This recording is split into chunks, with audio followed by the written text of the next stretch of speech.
আল্লাহ তাআলা বলেন, হে ঈমানদারেরা, নিজেকে দ্বীনের উপরে পরিপূর্ণ পরিচালনার মাধ্যমে জাহান্নামের আগুন থেকে বাঁচাও।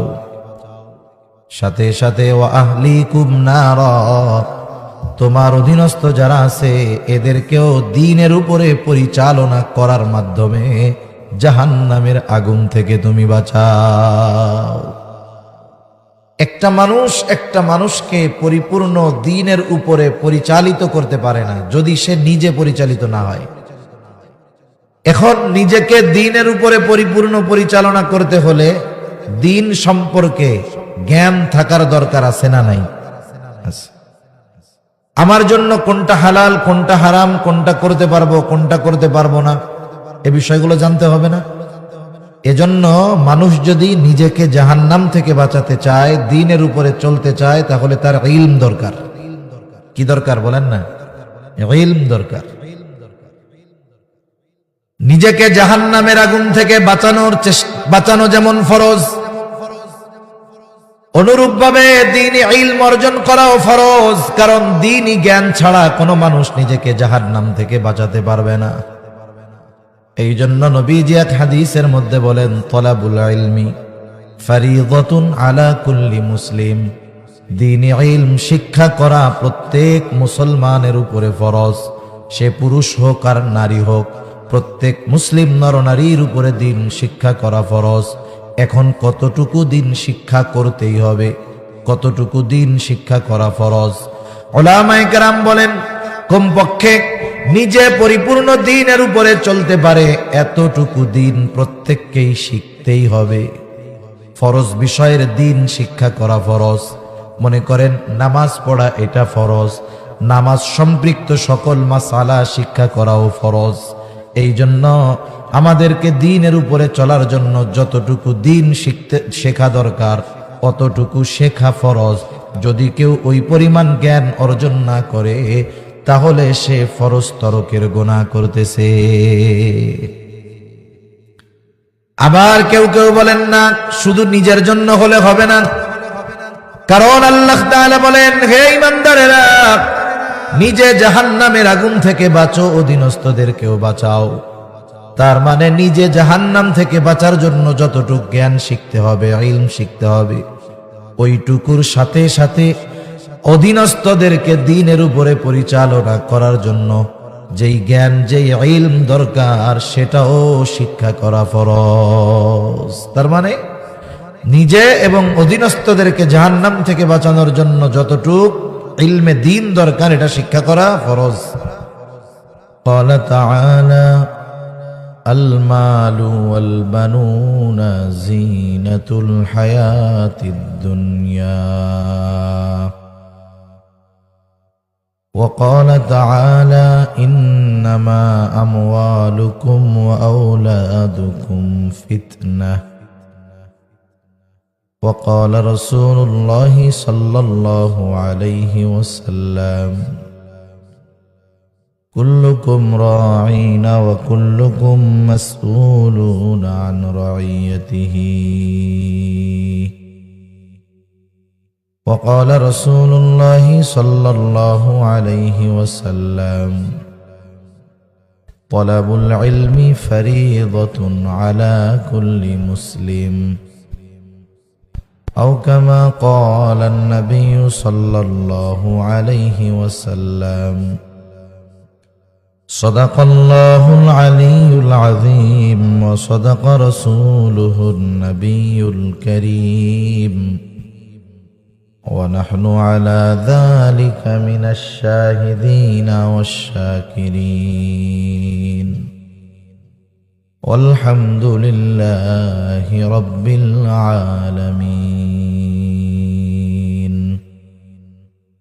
سبحانك لا علم لنا إلا ما علمتنا إنك أنت العليم الحكيم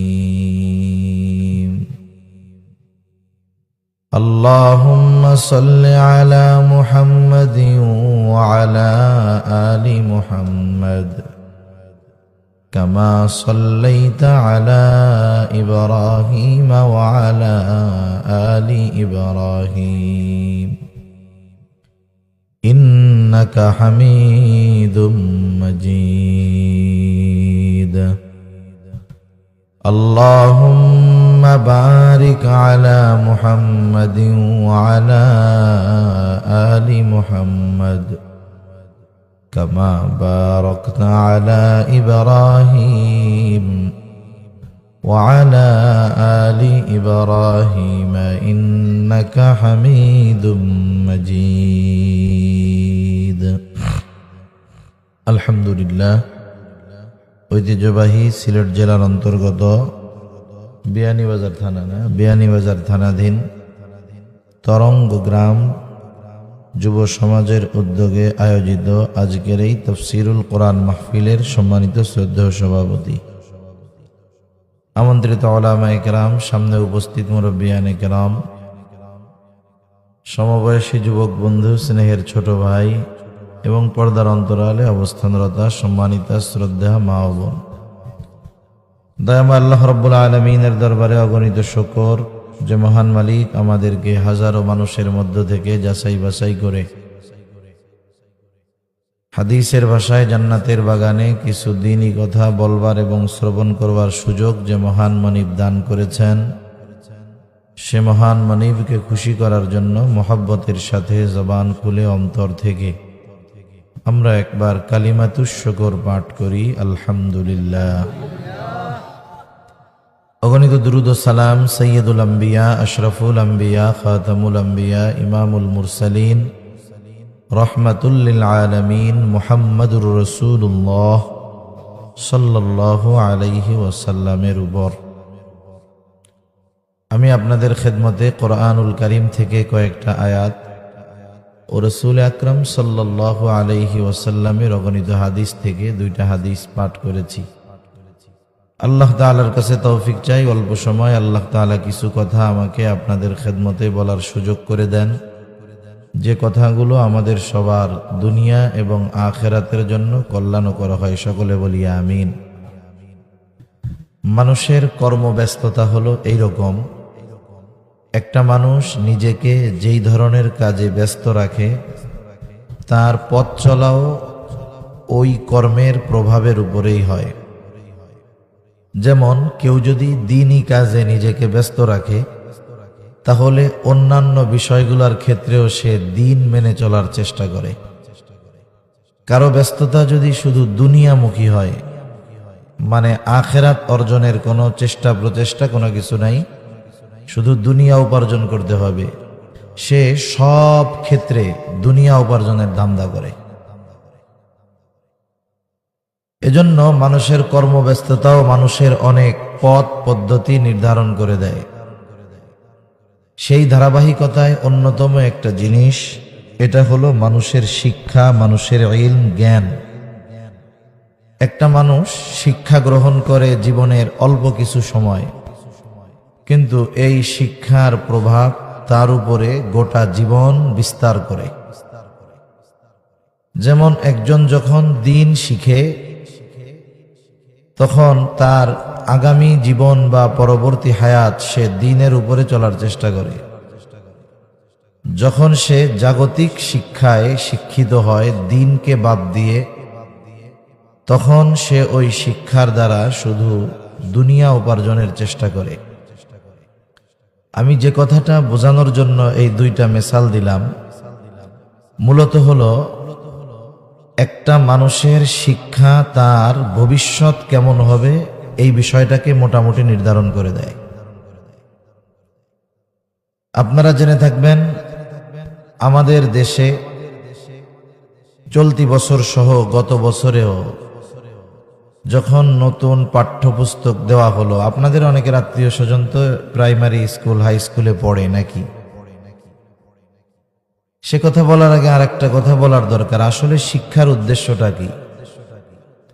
শিক্ষার মূল উদ্দেশ্য উপার্জন করা, ভালো চাকরি পাওয়া, মূল কিন্তু এটা ছিল না। আমরা যখন শিক্ষার মূল উদ্দেশ্য থেকে বের হয়ে গিয়েছি, শিক্ষার মূল উদ্দেশ্যটা যখন আমাদের অজানা হয়ে গেছে অথবা উদ্দেশ্যটা মূল উদ্দেশ্যের বাইরে চলে গেছে, তখন স্টুডেন্ট যারা ছাত্র ছাত্রী এরা লেখাপড়া করার পরেও আদবওয়ালা হয় না, ভদ্র হয় না, বরং দিন যায় আরো বেয়াদব হয়। স্বাভাবিক উচিত কি ছিল, যে যত উচ্চ শিক্ষিত হবে সে তত মার্জিত, ভদ্র, বিনয়ী হবে। কিন্তু আমাদের দেশে জাগতিক লাইনের শিক্ষায় যে যত উপরে যায় সে তত বড় বেয়াদব হয়। উচ্চ শিক্ষা গ্রহণ করে উচ্চ বেয়াদব হয়। শিক্ষার মূল উদ্দেশ্যটা ছিল একটা মানুষ শিক্ষা অর্জনের মাধ্যমে সে একজন ভালো মানুষে পরিণত হবে। শিক্ষার মূল উদ্দেশ্য কখনো উপার্জন নয়, ভালো চাকরি নয়। কিন্তু এখনকার জামানার দিকে যদি আপনি নজর দেন, যে জাগতিক যেই শিক্ষা কেন অর্জন করে, কারণ প্রত্যেকটা শিক্ষার্থী চায় যে আমি এই শিক্ষার মাধ্যমে দুনিয়ার লাইনের বড় কিছু হব। এই জন্য শিক্ষা থেকে মূল বিষয় গ্রহণ করার আগ্রহ কারো নাই। সকলে চায় আমার রেজাল্ট ভালো হবে, ভালো ভার্সিটিতে চান্স পাবো, ওখান থেকে বিসিএস ক্যাডার হব, বড় সরকারি চাকরি পাবো, বেতন যা পাই আর পাই, আউট ইনকাম যা হবে তা দিয়ে ইংল্যান্ডে, কানাডায়, বেগমপাড়ায় 10-15টা বাড়ি বানায় ফেলতে পারবো।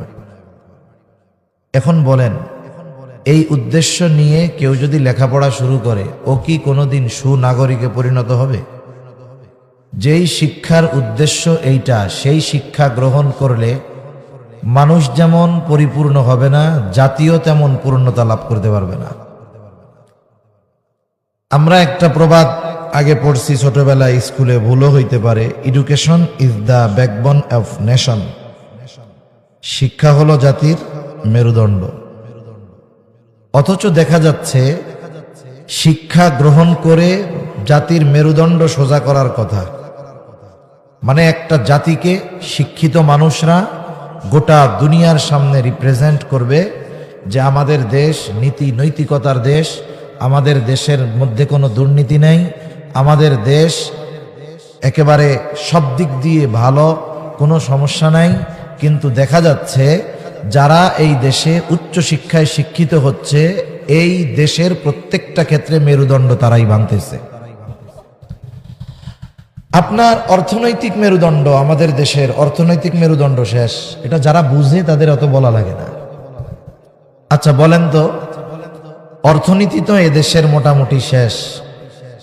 এখন এই অর্থনৈতিক মেরুদণ্ড ভেঙে ফেলার পেছনে হুজুররা দায়ী, মাদ্রাসার শিক্ষক দায়ী। আপনি এদেশের কয়জন আলেমকে পাবেন যে তার দেশের বাইরে কোনো প্রপার্টি আছে, কোনো সম্পদ আছে, বাড়ি আছে? আমার মনে হয় একজন কেউ পাবেন না। কিন্তু কয়েকদিন আগে বাংলাদেশেরই একজন, গত টার্মে উনি মনে হয় ভূমিমন্ত্রী ছিলেন, ওনার ব্যাপারে খবরে আসলো শুধুমাত্র ইংল্যান্ডেই নাকি 260টা বাড়ি আছে ওনার। এই সম্পদগুলো উনি এদেশ থেকে নিয়ে ওই দেশে পাঠিয়েছেন। এই যে প্রপার্টি সম্পদ উনি পাঠালেন, দেশের অর্থটা বিদেশে পাচার করলেন। উনি কিন্তু বড় শিক্ষিত মানুষ, বিসিএস ক্যাডারও মনে হয়।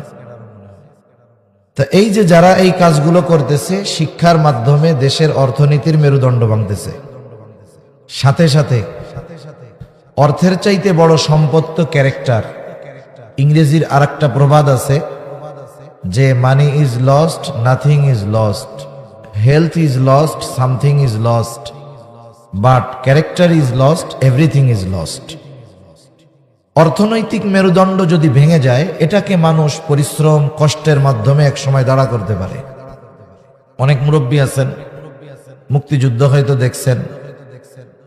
এই মুক্তিযুদ্ধের সময় আমাদের দেশের কত ক্ষয়ক্ষতি হয়েছে। এর আগে ব্রিটিশ শাসনামলের কথা যারা জানেন, 200 বছর ব্রিটিশরা আমাদের এই উপমহাদেশ শাসন করছে। এই 200 বছর তারা আমাদের কিছু দেয় নাই, এরা কিন্তু সব নিছে। অনেকে বলতে পারেন হুজুর অনেক জায়গায় তো ব্রিটিশ যেই জিনিসগুলো আছে, অনেক রেল লাইন, রেলপথ, ব্রিজ, স্থাপনা, এগুলা যে আছে এগুলো তো আমাদের জন্য করছে। না না, ব্রিটিশরা এদেশে রেল লাইন, ব্রিজ, সেতু এগুলা করছে, কারণ হলো তৎকালীন সময়ে তারা সম্পদগুলো দেশে পাঠাতো বোম্বে থেকে।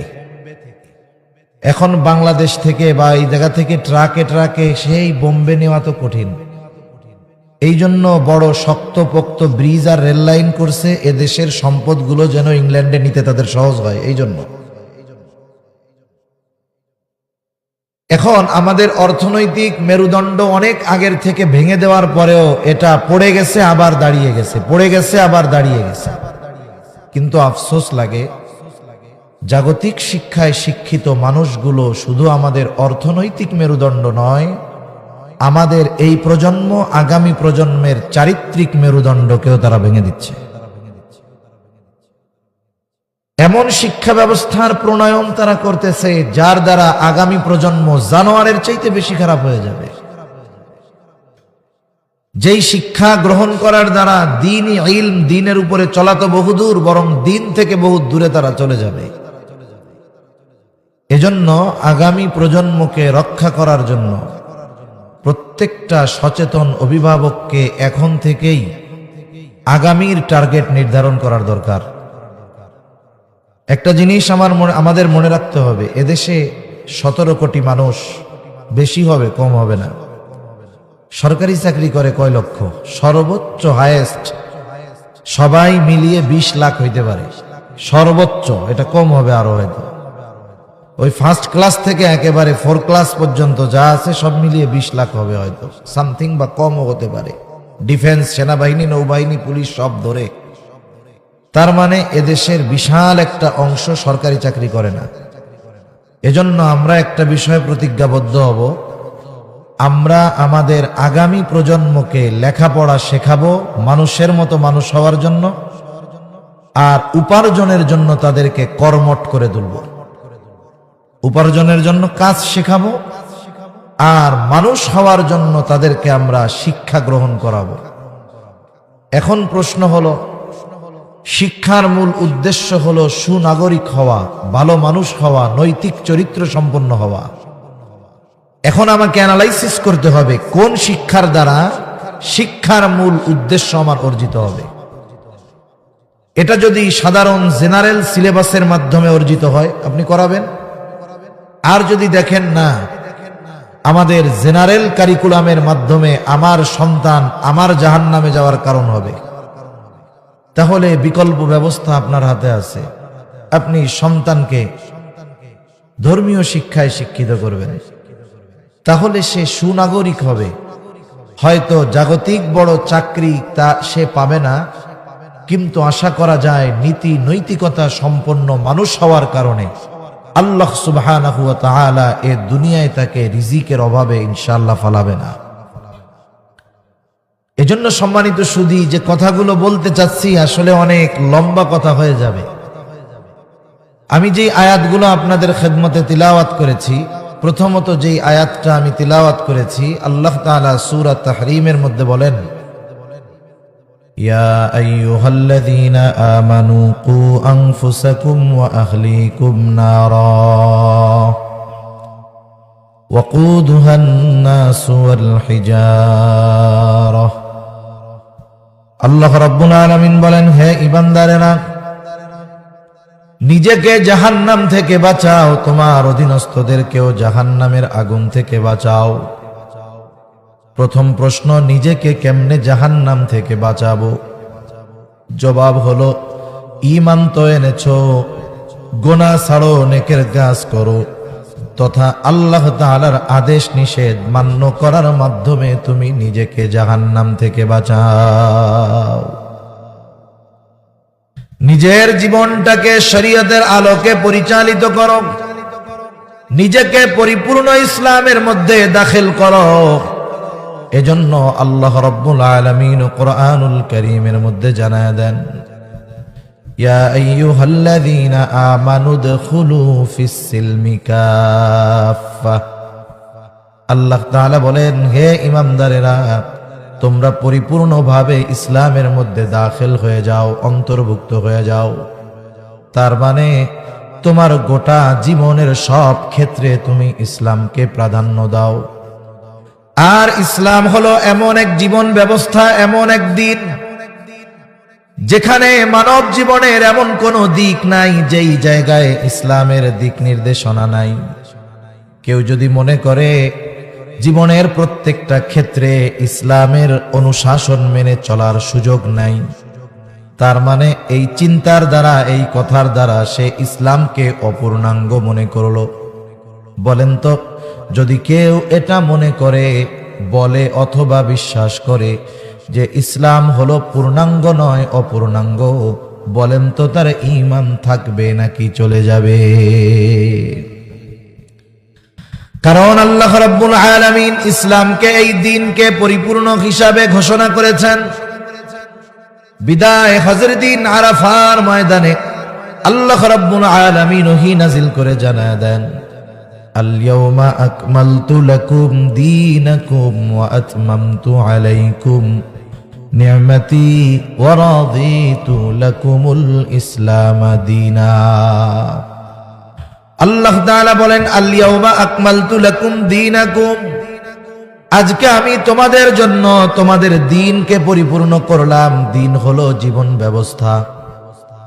শুধু তাই না, আল্লাহ তাআলা সাথে সাথে বলেন, ওয়া আতমামতু আলাইকুম নি'মাতি, দ্বীন পরিপূর্ণ করার সাথে সাথে আমি আল্লাহ তোমাদের জন্য আমার নিয়ামতকেও পরিপূর্ণ করলাম।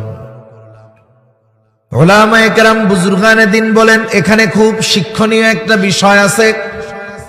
আল্লাহ তাআলা দ্বীন পরিপূর্ণ করার সাথে সাথে নিয়ামতকে পরিপূর্ণ করার ঘোষণা কেন দিলেন?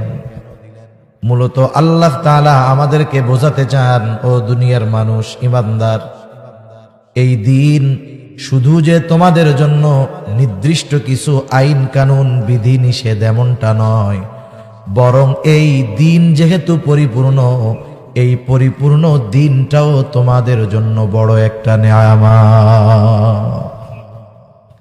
মানুষ যদি অজানা গন্তব্যের দিকে ছুটে চলে, মনে করেন যেই নৌকা, সমুদ্রের মধ্যে নৌকা চলতেছে, হাল নাই পালও নাই, হালও নাই পালও নাই, নিয়ন্ত্রণের কেউ নাই।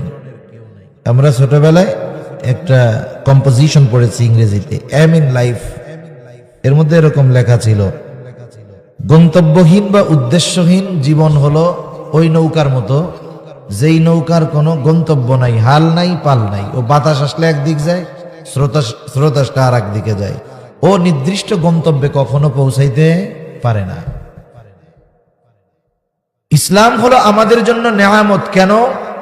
এ দুনিয়ায় গন্তব্যহীন পথে যখন আমি ছুটে চলবো, আমার কোথায় গন্তব্য আমি না জানলেও ইসলাম আমাকে আমার গন্তব্য কোথায় সেটা জানায় দিবে, এবং ওই গন্তব্যে কিভাবে, কোন পদ্ধতিতে আমাকে পৌঁছাতে হবে সেটাও ইসলাম আমাকে জানায় দিবে।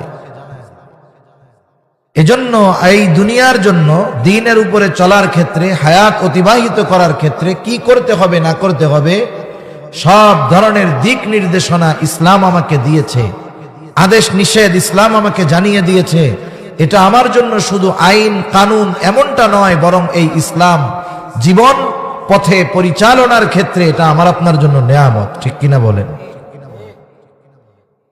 সেজন্য আল্লাহ রাব্বুল আলামিন দ্বীনকে নেয়ামত হিসাবে অভিহিত করেছেন।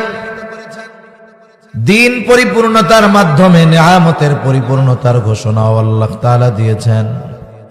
শুধু তাই না, এবং এই দ্বীন ইসলামকে আমাদের জন্যই আল্লাহ তাআলা মনোনীত করেছেন।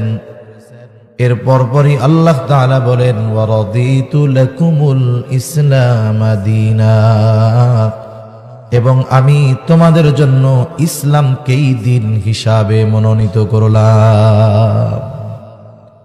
ইসলামবিহীন জীবন ব্যবস্থা কোনো দিন সফলতা আনতে পারবে না, ব্যক্তি জীবনেও নয়, রাষ্ট্রীয় জীবনেও নয়। রাষ্ট্রীয় পরিবর্তন আমার আপনার মতো মানুষের জন্য অসম্ভব, কিন্তু নিজেকে পরিবর্তনের ক্ষেত্রে তো এটা অসম্ভবের কোনো কিছু নেই। এজন্য আমি নিজের জীবনে আগে ইসলামকে পরিপূর্ণভাবে প্রতিষ্ঠা করব। ইসলামী যত আইন অনুশাসন আছে, আমি যদি নিজে মেনে চলতে চাই, আমাকে বাধা দেওয়ার কেউ নাই। আমি যদি হারাম না খাই, কেউ আমাকে জোর করে হারাম খাওয়াইতে পারবে? আমি যদি পর্দায় চলি, পর্দা করি, কেউ আমাকে বেপর্দা করতে পারবে না। সেই জন্য আল্লাহ তাআলা বলেন, হে ঈমানদারেরা, নিজেকে দ্বীনের উপরে পরিপূর্ণ পরিচালনার মাধ্যমে জাহান্নামের আগুন থেকে বাঁচাও। সাথে সাথে ওয়া আহলিকুম নারা, তোমার অধীনস্থ যারা আছে এদেরকেও দ্বীনের উপরে পরিচালনা করার মাধ্যমে জাহান্নামের আগুন থেকে তুমি বাঁচাও। একটা মানুষকে পরিপূর্ণ দ্বীনের উপরে পরিচালিত করতে পারে না যদি সে নিজে পরিচালিত না হয়। এখন নিজেকে দ্বীনের উপরে পরিপূর্ণ পরিচালনা করতে হলে দ্বীন সম্পর্কে জ্ঞান থাকার দরকার আছে না নাই? আমার জন্য কোনটা হালাল, কোনটা হারাম, কোনটা করতে পারবো, কোনটা করতে পারবো না, এ বিষয়গুলো জানতে হবে না? এজন্য মানুষ যদি নিজেকে জাহান্নাম থেকে বাঁচাতে চায়, দ্বীনের উপরে চলতে চায়, তাহলে তার ইলম দরকার। কি দরকার বলেন না? ইলম দরকার। নিজেকে জাহান্নামের আগুন থেকে বাঁচানো যেমন ফরজ,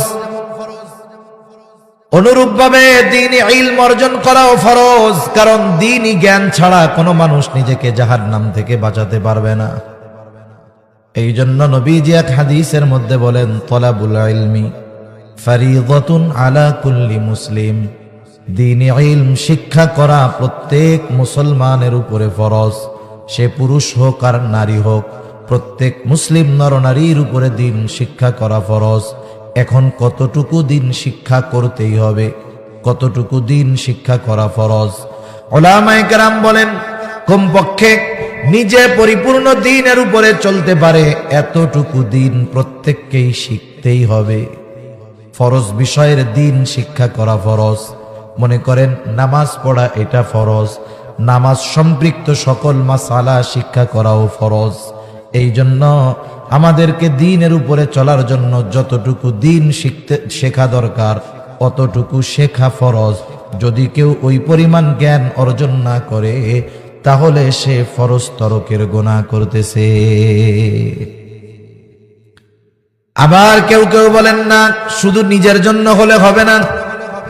কারণ আল্লাহ তাআলা বলেন, হে ঈমানদারেরা, নিজে জাহান্নামের আগুন থেকে বাঁচো, অধীনস্থদেরকেও বাঁচাও।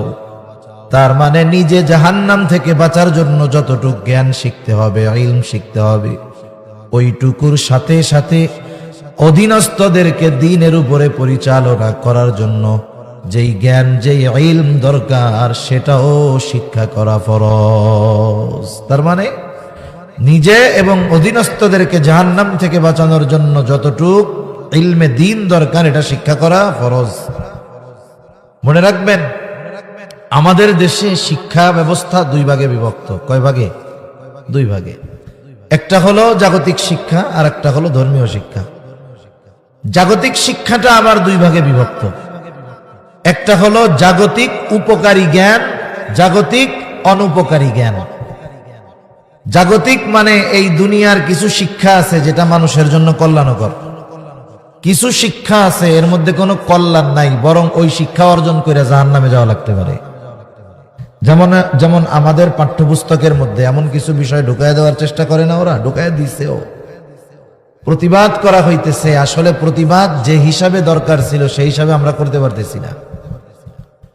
আমরা অভ্যন্তরীণ কলহ দ্বন্দ্বের মধ্যে লিপ্ত আছি, অথচ এই যে শিক্ষা ব্যবস্থার মধ্যে পাঠ্যপুস্তকের মধ্যে যেই বিষয়গুলো ঢুকায়া দেওয়া হলো, এই বিষয়গুলো ঢুকায়া দেওয়ার মাধ্যমে নির্দিষ্ট কোনো দলের ক্ষতি তারা করতেছে তা না, বরং সব মুসলমানের ক্ষতি করতেছে, ইমানের ক্ষতি করতেছে।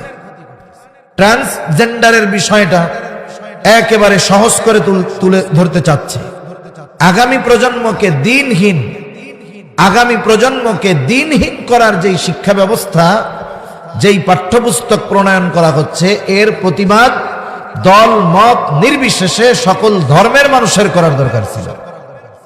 এখন বলতে পারেন সব ধর্মের কেন? ইসলাম যেমন এই ট্রান্সজেন্ডার ইস্যুর বিষয়ে সরাসরি ফতোয়া, এ বিষয়ের কোনো সুযোগ নাই, এই বিষয়টা মাইনা নিলেই তো সে বেঈমান। অন্যান্য ধর্মের মধ্যেও এই ট্রান্সজেন্ডার বিষয়টা মেনে নেওয়ার কোনো সুযোগ নাই। এজন্য উচিত ছিল এটাকে শুধু ধর্মীয় ইস্যু মনে করে মুসলিমরাই বরং এটাকে জাতীয় আন্তর্জাতিক ইস্যু মনে করে সকল ধর্মের মানুষের সম্মিলিত প্রতিবাদ দরকার ছিল। কিন্তু আফসোস, আমাদের দেশের যারা শীর্ষস্থানীয় যারা এটার প্রতিবাদ করবে, হয়তো তারা আমাদের সাধারণ মানুষের কাছে কথাটাগুলোকে ওইভাবে গুরুত্ব সহকারে আমরা পৌঁছাইতে পারি না। এটা আমাদের ব্যর্থতা। জনসাধারণকে সচেতন করার দরকার ছিল, কিন্তু আমরা হয়তো পারি নাই। তাহলে জাগতিক শিক্ষা দুই ভাগে বিভক্ত, একটা হলো কল্যাণকর আর একটা হলো অকল্যাণকর। যেমন জাগতিক শিক্ষার একটা শিক্ষা আছে, জাগতিক শিক্ষায় ডারউইনের মতবাদ শিক্ষা দেওয়া হয়। যেমন মানুষ হইছে বলে বানর থেকে, নাউজুবিল্লাহ বলেন। এখন মানুষ কেমনে হইল? আল্লাহ তাআলা কোরআনুল কারীম এবং রাসূলুল্লাহ সাল্লাল্লাহু আলাইহি ওয়াসাল্লাম হাদিসের মধ্যে ব্যাখ্যা সহকারে সুস্পষ্টভাবে মানুষ কোথার থেকে কিভাবে সৃষ্টি হয়েছে একেবারে সুস্পষ্টভাবে কোরআন এবং হাদিসের মধ্যে স্পষ্ট বর্ণনা আছে। এখন কেউ যদি বলে মানুষ আস্তে আস্তে বিবর্তনের মাধ্যমে বানরের থেকে পরিবর্তন হইতে হইতে মানুষ হইছে, তাহলে কোরআনের 100 আয়াতের কাছাকাছি মনে হয় হবে অবিশ্বাস করা হবে। এখন বলেন তো, এই বিবর্তনবাদ আমার আপনার কোন সন্তান, ভাই, বোন এরা যদি বিশ্বাস করে নেয়, ইমাম থাকবে নাকি যাবে? তাহলে জাগতিক শিক্ষার একটা পার্ট এটা ক্ষতিকর, উপকারহীন, এতটা উপকারহীন যে ওটা বেঈমান বানায় ফেলতে পারে। জাগতিক শিক্ষার আর একটা পার্ট সেটা উপকার। যেমন মাদ্রাসায় পড়ে ডাক্তার হওয়া যাবে না, এটা বাস্তব কথা। কওমি মাদ্রাসায় পড়ে ডাক্তার হইতে পারবে না। ইঞ্জিনিয়ার হতে পারবে না, কারণ এখানে ওই সাবজেক্ট পড়ানো হয় না, জাগতিক লাইনে পড়ানো হয়। এখন একজন ডাক্তার হলো, ইঞ্জিনিয়ার হলো, এটা উপকারী শিক্ষা। উপকারী শিক্ষা, উপকারী জ্ঞান, এই জ্ঞান অর্জনে ইসলাম কখনো মানা করে না, বরং কিছু কিছু ক্ষেত্রে উদ্বুদ্ধ করে। এখন এই জাগতিক উপকারী শিক্ষা পরকালীন উপকারের কারণ হতে পারে। কেমনে? মনে করেন একজন ডাক্তার হয়েছে, আমাদের দেশে ডাক্তার হইলে এটা তো সোনার হরিণ, কোনো মতে চেম্বার একটা দিতে পারলে হইছে। সুস্থ মানুষও যদি তার কাছে যায়, 1500-2000 টাকা ভিজিট নেওয়ার পরে কোনো রোগ নাই, ও দেখাই বুঝছে যে কোনো রোগ এই লোকের নাই, এরপরেও 30,000 টাকার টেস্ট দিয়া দিবে, বলবে এই টেস্টগুলো করে আপনি আমাকে 15 দিন পরে দেখাবেন। এখন 30,000 টাকার টেস্ট আবার বলে দেয়, শুনেন ওই ডায়াগনস্টিক সেন্টারেই কিন্তু করবেন। এখন আপনি তো বাধ্য, আপনাকে এমন ভয়ভীতি দেখাবে, আপনি ভয়ে টেস্টই করে ফেলবেন। আপনি 30,000 টাকার টেস্ট করলেন, কোন রোগ আপনার নাই, এটা ডাক্তারও জানে। কেন দিল? কারণ ওইখান থেকে প্রায় 50% তার কমিশন আছে। আপনারা আবার কি দেখাবে জানেন? দেশের সিস্টেম হলো এরকম, এই কয়েকদিন আগে চাউলের দাম বাড়ছে জানেন আপনারা, আবার দাম যে কমছে এটা জানেন। কিন্তু দেশের নিয়ম কি? 15 টাকা বাড়ায়া 5 টাকা কমাবে, উদ্দেশ্য কিন্তু 10 টাকাই বাড়াবে, কিন্তু সিস্টেমটা কি? বাড়ানোর ঘোষণা দিবে 15 টাকা, আর গভর্নমেন্ট তৎপর হয়ে উঠবে, এগুলো করা যাবে না, এই কমাও কমাও কমাও। কমাইবে কত? 5 টাকা। এটাই ওদের সাথে কন্ডিশন ছিল যে আমরা এরকম করব, আপনারা এরকম করবেন। তাইলে সাপও ভাঙলো না, সাপও মরলো, লাঠিও ভাঙলো না। এটা একটা পলিসি। আপনারা আবার বলবে, হুজুর আপনি তো আমার মহব্বতের মানুষ, আপনার জন্য 20% ডিসকাউন্ট করে দিলাম। আপনি চিন্তা করবেন, ওরে বাবা আমারে খুব মহব্বত করে, 20% ডিসকাউন্ট দিয়ে দিছে আমারে। আসলে কাহিনীটা কি? আপনারেও খুশি রাখলো, আবার কামাইও করলো। আবার কয়দিন পরে যখন দেখাইতে যাবেন, তখন আবার হাফ ভিজিট দিবেন। এই ধরনের ডাক্তার সমাজে কম না বেশি? এখন বলেন তো, সে তো জাগতিক উপকারী জ্ঞান অর্জন করেছিল, কিন্তু এই উপকারী জ্ঞানের সৎ ব্যবহার না হওয়ার কারণে এই জ্ঞানটা তার আখিরাতের জন্য কল্যাণকর হবে না ক্ষতিকর হবে? সে মানুষকে ঠকাইছে, ধোঁকা দিয়েছে। আর নবীজি বলেন, মান গাশশানা ফালাইসা মিন্না, যে ধোঁকা দেয় সে আমার উম্মত না।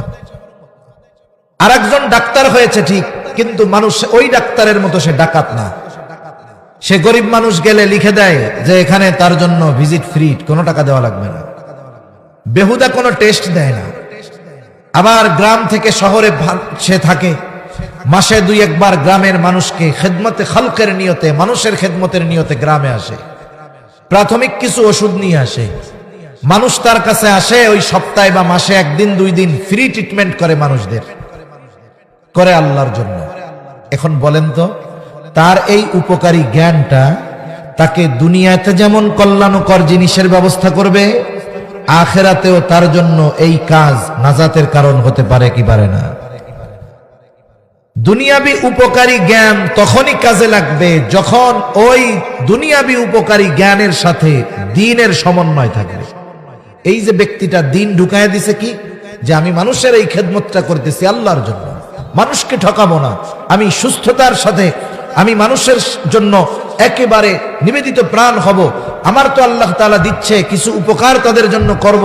এতে কি হলো? দুনিয়াও অর্জন হলো, এর সাথে দ্বীনকে একটু মিশায়া দেওয়ার কারণে এটা তার আখিরাতের জন্য কল্যাণকর হয়ে গেল। এবার আসেন ধর্মীয় শিক্ষা। ধর্মীয় শিক্ষাটাও 2 ভাগে বিভক্ত। একটা হলো যেই ধর্মীয় জ্ঞান অর্জন করা ফরজ, আর একটা হলো যেই ধর্মীয় জ্ঞান অর্জন করা ফরজে কিফায়া। যেই জ্ঞানটা ফরজ, ওই ফরজ পরিমাণ জ্ঞান প্রত্যেকটা মুসলমানের জন্য শিক্ষা করা ফরজ। একজন মুসলমানের জন্য সে যা করে করুক, কৃষক হোক, সিএনজি চালাক, দিন মজুর করুক, যা করে করুক, তার জন্য শিক্ষা করা কি ফরজ।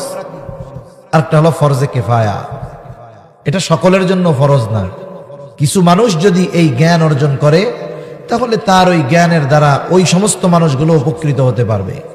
যেমন জানাজার নামাজ, এক এলাকার কেউ যদি না পড়ে সবাই গুনাহগার হবে, কয়েকজন পড়লে সবার পক্ষ থেকে আদায় হয়ে যাবে। সব মানুষের মুফতি হওয়া জরুরি না, কিন্তু কিছু মানুষের মুফতি হওয়া জরুরি। কারণ যখন নতুন কোনো সমস্যা আসবে, সাধারণ মানুষ এর সমাধান যখন পাবে না, মুফতি সাহেব সমস্যার সমাধান করবে। এজন্য জরুরতে দিন যেটা, ফরজ পরিমাণ দিন যেটা, এটা আমাদের সকলের শিক্ষা করা ফরজ। উচিত ছিল এই মুসলিম দেশে প্রত্যেকটা শিক্ষা প্রতিষ্ঠানে, ওটা স্কুল হোক আর মাদ্রাসা হোক, জরুরতে দিন শিক্ষার ব্যবস্থা প্রত্যেকটা প্রতিষ্ঠানে থাকার দরকার ছিল। কিন্তু আমাদের স্কুলগুলোতে আছে? জোরে বলেন না, আছে? নাই। তাহলে যেই শিক্ষাটা ফরজ সেটাই নাই, বরং শিক্ষা হচ্ছে এমন যেই শিক্ষা গ্রহণ করে আমাদের মুসলমানের সন্তানেরা বেঈমান হওয়ার দিকে ধাবিত হয়ে যাচ্ছে। এজন্য অভিভাবক হিসাবে আমাদের সচেতন থাকতে হবে। আমি যদি আমার সন্তানকে ফরজ পরিমাণ দিন শিক্ষার ব্যবস্থা না করি, সন্তানের হক এটা, তাহলে ওই সন্তান যদি বদ্দিন হয়, ওই সন্তান যদি কিয়ামতে জাহান্নামী হয়, আমি বাবা যত ভালো নেককার বুজুর্গ হই না কেন, আমাকে ধরা পড়তে হবে ওই সন্তান আমার ওই অধীনস্থ ব্যক্তির কারণে আমার জান্নাতে যাওয়া কঠিন হয়ে দাঁড়াবে। এজন্য আল্লাহ রাব্বুল আলামিন বলেন, পরিপূর্ণ দ্বীনের উপরে চলার মাধ্যমে নিজেকে জাহান্নাম থেকে বাঁচাও। অধীনস্থদেরকে জাহান্নাম থেকে বাঁচাবা কেমনে? দ্বীনের উপরে চলার শিক্ষা প্রদান করার মাধ্যমে। কারণ ছোট বাচ্চা যখন ছোট থাকে, সে অবশ্যই কারো না কারো অধীনে থাকে।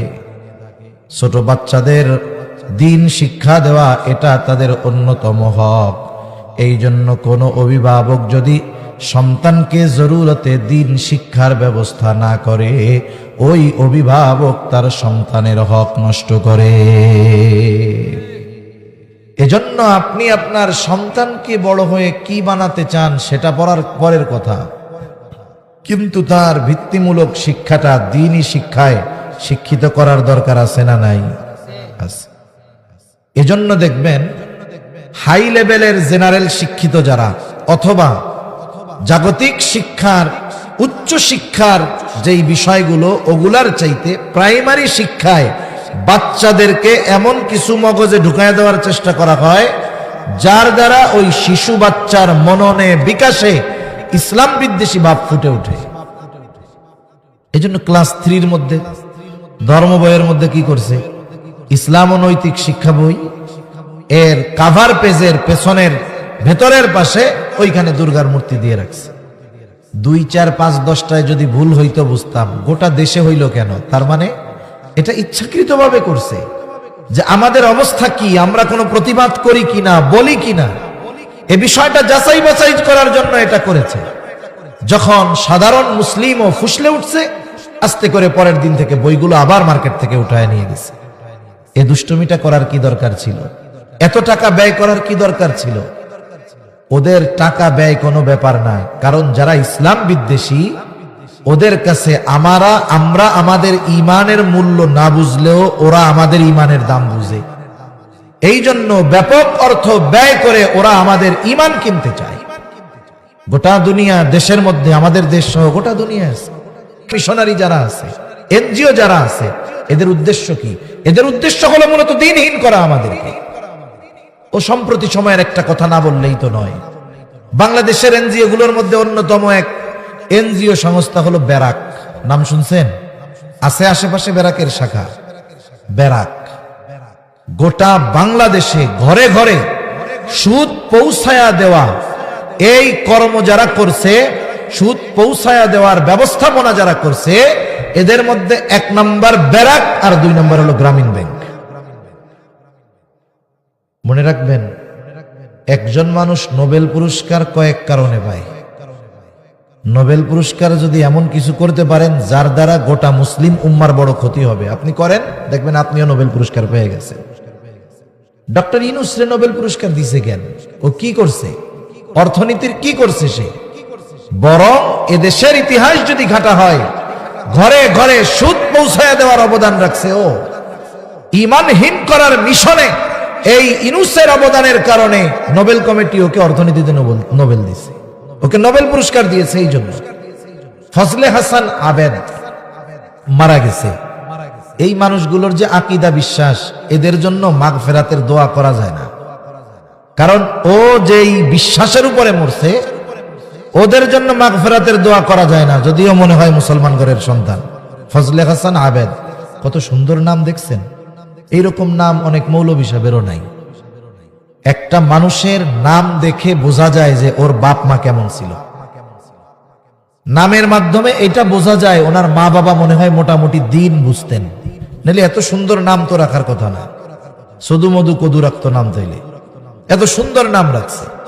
এই লোকটাকে ব্রিটিশরা নাইট উপাধি দিয়েছে, স্যার উপাধি দিয়েছে। এটা নোবেলের পরে বড় একটা পুরস্কার। কেন দিছে? ব্যারাক প্রতিষ্ঠা করার জন্য। ব্যারাক কি করে? ব্যারাকের কিছু মিশন আছে, শিক্ষা মিশন আছে, অর্থনৈতিক মিশন আছে। ব্যারাক একটা বড় ইউনিভার্সিটিও আছে। এই ব্যারাকের কাজ হলো, ব্যারাক এনজিওর কাজ হলো প্রত্যন্ত অঞ্চলে সুবিধা বঞ্চিত শিশুদের জন্য শিক্ষার ব্যবস্থা করা আর দরিদ্রদের মাঝে সুদের উপরে লোন দেওয়া। এই দুইটা হলো তাদের মূল স্কিম। এরপরে তাদের প্রপার্টি ব্যবসা আরো তারা বাড়াইছে। এখন এই ব্যারাক যেই সব জায়গায় প্রতিষ্ঠান ছিল ব্যারাকের, মানুষ ফ্রি পড়তে যাইতো, ছোট ছোট বাচ্চারা যাইতো, তাদেরকে শিক্ষা দিত, সুকৌশলে ইমানহীন তাদেরকে করা হইতো। এর পদ্ধতি একটা আমি আপনাদের বলি, এগুলো আমরা ওলামায়ে কেরাম বলার কারণে ওরা অনেকটা চেপে যায়, না বললে তো করতেই থাকবে। ছোট ছোট কোমলমতি শিশু বাচ্চারা আসে, ওদের প্রজেক্ট থাকে। বাচ্চারা আসলে ওদেরকে কিছু খাবার দাবার, চকলেট, পছন্দের যা তাই দেওয়া হয়। আপনি যদি একটা শিশু বাচ্চা 2 বছর বয়স, ওরে যদি একটা স্বর্ণের টুকরা না দেন এত বড়, আর যদি 1 টাকা দামের 5টা চকলেট দেন, বলেন তো ও কি নিবে? ওর চাহিদা ওই সময় এরকম। ওই ছোট বাচ্চারা আসতো, ব্যারাক প্রজেক্ট থেকে টাকা দেওয়া হতো যে তোমরা ওদের চকলেট টকলেট বিস্কিট কিনে দিবা। এইবার বাচ্চাদেরকে বলতো তোমরা চোখ বুইজা আল্লাহর কাছে চকলেট চাও তো। এইবার বলে আল্লাহ, ছোট বাচ্চা তো বুঝে না, তো বলে আল্লাহ চকলেট দেন, চকলেট দেন, চকলেট দেন। এখন চকলেট তো আসে নাই।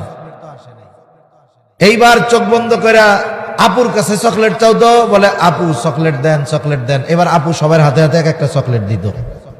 এবার সবার হাতে চকলেট চলে গেছে। এখন আপু জিজ্ঞাসা করে ছোট ছোট কোমলমতি বাচ্চাদের, বলো তো চকলেট কে দেয়? আল্লাহ দেয়? বলে না, আল্লাহ দেয় না। চকলেট কে দেয়? বলে আপু দেয়। এই যে কথাটা, এটা হয়তো আমাদের কাছে ছোট মনে হতে পারে, কিন্তু এই কথা তার মননে, মগজে, মস্তিষ্কে যখন বসে যাবে, তার মন থেকে এটা উঠে যাবে যে সব কিছু ও দেয়, সে দেয়, আল্লাহ কোনো কিছুই দেয় না। নাউজুবিল্লাহ বলেন। এই যে ব্যারাকের শিক্ষা প্রকল্পের একটা বিষয় শুধু আমি আপনাদের সামনে বললাম, ঈমানহীন করা উদ্দেশ্য এদের মূল।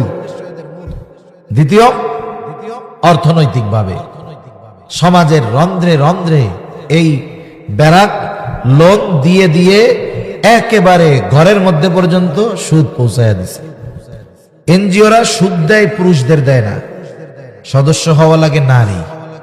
গ্রামীণ ব্যাংকেও সদস্য হওয়া লাগতো নারী। যখন সাপ্তাহিক তাদের আলোচনা হইতো, ওই জায়গায় কোনো পুরুষ প্রেজেন্ট থাকতো না, সব নারী। আবার চেহারা ডাইকা ওই অফিসারের সামনে গেলে লোন হবে না, সবকিছু হবে না, চেহারাও দেখানো লাগতো। একটা ঘরে যদি বেপর্দা, বেহায়াপনা ঢুকায়া দেওয়া যায়, সাথে সাথে হারামকে ঢুকায়া দেওয়া যায়, বলেন তো ওই পরিবার থেকে নেক্সট জেনারেশন যারা আসবে, এরা তো এমনিই মোটামুটি দিনহীন হয়ে আসবে, ঠিক কিনা বলেন? আমরা বুঝি নাই। আমরা চিন্তা করছি আমাদের ক্ষুদ্র ঋণ দিয়ে আমাদেরকে অর্থনৈতিকভাবে স্বাবলম্বী হওয়ার সহযোগিতা তারা করতেছে। না না, এই টাকা ইনভেস্ট করে সুদের মতো জঘন্য হারামকে আমাদের ঘরে ঢুকিয়ে দিয়ে তারা আমাদের ঈমানটাকে কিনে নিয়ে যাচ্ছে, আমরা বুঝতেই পারতেছি না। এই ব্যারাক বড় ইউনিভার্সিটি ঢাকার মধ্যে আছে। এই কয়েকদিন আগে আধুনিক এই শিক্ষা ব্যবস্থা এবং পাঠ্যপুস্তক নিয়ে শিক্ষকদের সেমিনার হয়েছে একটা। এই সেমিনারে ব্যারাক ইউনিভার্সিটির একজন শিক্ষক বক্তব্য দিয়েছেন। তিনি তার বক্তব্যে বলেছেন যে আপনি বাজার থেকে একটা বই কিনবেন, সপ্তম শ্রেণীর সামাজিক বইটা আপনি কিনবেন, সমাজ বই, সামাজিক শিক্ষা। এর মধ্যে 2টা পৃষ্ঠা আছে যেখানে ট্রান্সজেন্ডারের ব্যাপারে উদ্বুদ্ধ করা হইতেছে। আপনারা সবাই ট্রান্সজেন্ডার বোঝেন কি বোঝেন না আমি বুঝতেছি না। আমাদের দেশে আমরা তৃতীয় লিঙ্গ হিজড়া বলি, হিজড়া আছে না? একটা হলো হিজড়া, এটা সৃষ্টিগতভাবেই হয়েছে, এর বিষয়টা ভিন্ন। কিন্তু ট্রান্সজেন্ডার কারা? ট্রান্সজেন্ডার হলো ও নিজে ছিল পুরুষ, বিভিন্ন অস্ত্রোপচার অপারেশনের মাধ্যমে নিজের গঠনকে নারীতে রূপান্তর করে সে, এরপরে সে নিজের নারী দাবি করে। আসলে ট্রান্সজেন্ডারের মাধ্যমে একটা মানুষ পুরুষ থেকে নারী হতে পারে না, কিছু গঠন অপারেশনের মাধ্যমে পরিবর্তন করে, কিন্তু হাকিকতে সে পুরুষই থেকে যায়। এখন মনে করেন ট্রান্সজেন্ডার কারা হইতে পারবে? এটারে আরো সহজ করতেছে ওরা। কয়েকজন পুরুষ, ও যদি মনে মনে ভাবে যে আমি নারী, তাইলে ও নারী বলে গণ্য হবে। নাউজুবিল্লাহ। আমার তো মাঝে মধ্যে মনে হয় আমি বাংলাদেশের প্রেসিডেন্ট, আমি কি হইতে পারবো? আমার তো মনে মনে চায় যে আমি বাংলাদেশের প্রধানমন্ত্রী হইতে পারবো? তাহলে এই বিষয়টা তো সহজ বিষয়, যে একটা মানুষ পুরুষ হওয়ার পরে সে যদি নিজেকে মনে মনে নারী ভাবে, তাইলে এই লোকটা যে অসুস্থ এটা বুঝতে কোনো কিছু বাকি আছে? তাহলে 1 নাম্বার, এই ট্রান্সজেন্ডারের চিন্তা ভাবনা এটা একটা বড় ধরনের মানসিক রোগ, এবং যারা এই রোগাক্রান্ত এরা বিকারগ্রস্ত। বরং উচিত ছিল এই ধরনের চিন্তাধারা যাদের মধ্যে, তাদেরকে রাষ্ট্রীয় পৃষ্ঠপোষকতায় চিকিৎসার ব্যবস্থা করা। এইটা না কইরা বরং তাদের এই দাবিকে আরো উস্কায়া দেওয়া হচ্ছে, বৈধতা দেওয়ার অপচেষ্টা করা হচ্ছে। তাহলে কি হবে দেখেন, মুসলিম সভ্যতা বাদ দেন, মুসলিম ধর্মের কথা বাদ দেন, হিন্দু, বৌদ্ধ, খ্রিস্টান সব ধর্মের কথাই আপনি আনেন, কারো ঘরে হইছে ছেলে, ওই লোক যদি কয়দিন পরে যদি বলে আব্বা আমার তো মেয়ে মেয়ে মনে হইতেছে, তাইলে যে সামাজিক চেন, পারিবারিক ধারাবাহিকতা, এগুলো কি অক্ষুণ্ণ থাকবে? থাকবে না। মেয়ে যদি মনে করে আব্বা আমার ছেলে ছেলে মনে হইতেছে, তাহলে কি করবে?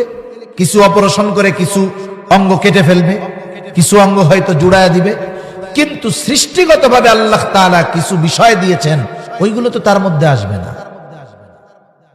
আর সৃষ্টির এই পরিবর্তন করা, এটা নিঃসন্দেহে বড় কুফরি এবং ঈমানহীন হওয়ার অন্যতম এক কর্ম। এটা যারা করবে, যারা বৈধতা দিবে, যারা আইনের সমর্থন দিবে, সবগুলো বেঈমান, কোনো সন্দেহ নেই। এগুলো আমাদের বুঝতে হবে। হিজড়ার মাসালা আলাদা, মনে রাখবেন।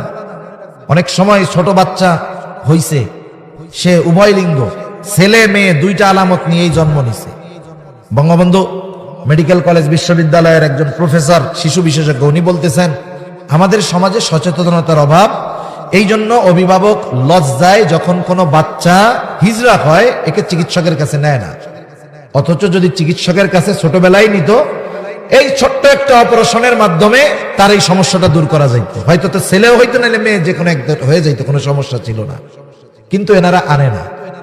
এরপরেও বড় হওয়ার পরেও কোন হিজড়া যার মধ্যে দুইটাই আছে, মানে পুরুষের আলামতও আছে, নারীর আলামতও আছে। মাসালা হইল, নারীর আলামত যদি বেশি থাকে সে নারী হিসাবে ধর্তব্য হবে, পুরুষের আলামত বেশি থাকলে পুরুষ হিসাবে ধর্তব্য হবে। কিন্তু কোন ওই হিজড়া যদি চায় যে তার মধ্যে পুরুষের আলামত বেশি, সে ওই নারীর যেই বিষয়গুলো আছে এগুলো বের করে ফেলবে, অপারেশন করবে, এটা তার জন্য বৈধ হতে পারে, কারণ সে অসুস্থ, চিকিৎসা গ্রহণ করছে।